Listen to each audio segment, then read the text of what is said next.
Have you heard about Politico? You must have. Unless, of course, you were living under a rock or inside a cave with no internet connectivity. But still, if you do not know what Politico is, let me give you a simple but effective introduction. Politico is a news media outlet that serves as the unofficial, official mouthpiece of the European Union.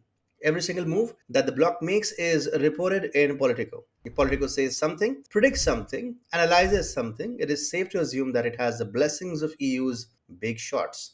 Now, Politico has published a report that predicts Russia's victory in the summer of 2024. Does this report have the blessings of the top gods in the European Union? We will tell you all about it, but before that, if you're a fan of non corporate funded free news and analysis, you've landed on the right YouTube channel. Okay, let's begin. One point to note is that this is a Politico analysis, so whatever you hear or read in this video is not ours but Politico's. Okay. Morale among Ukrainian troops is at an all time low, eroded by relentless attacks, a lack of advanced weapons, and heavy casualties. The early war enthusiasm with young men eagerly enlisting has faded. Now, those eligible for the draft are more likely spotted in nightclubs or fleeing the country to avoid service.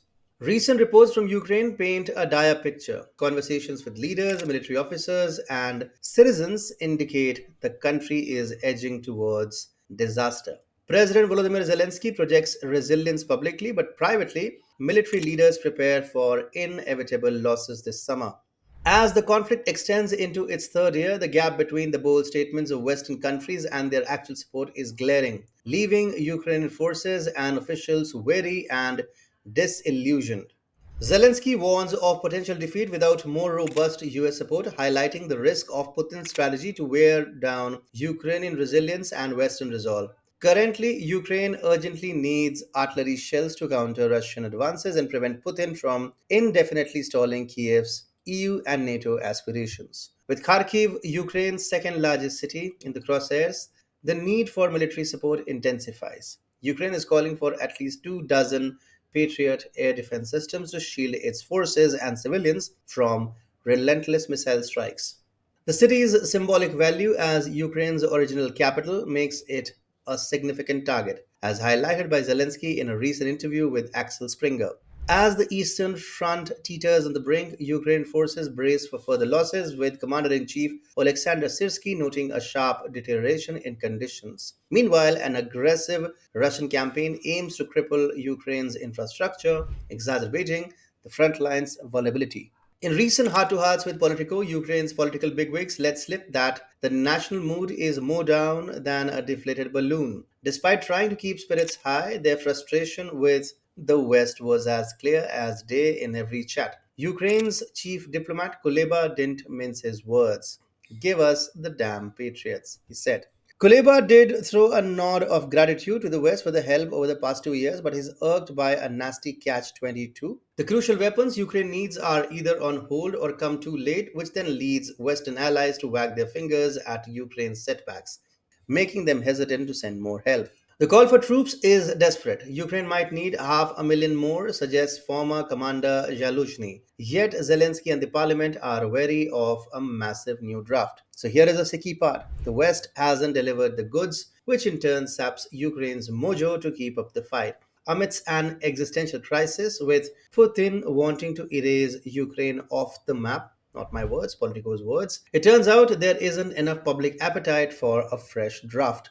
Young Ukrainians have taken the art of draft dodging to a whole new level, choosing hipster bars and techno beats over army boots and barracks. Despite the urgency, life in Kiev and other parts west of the conflict seems to hum along almost unperturbed. Residents are more inclined to resume their pre war routines.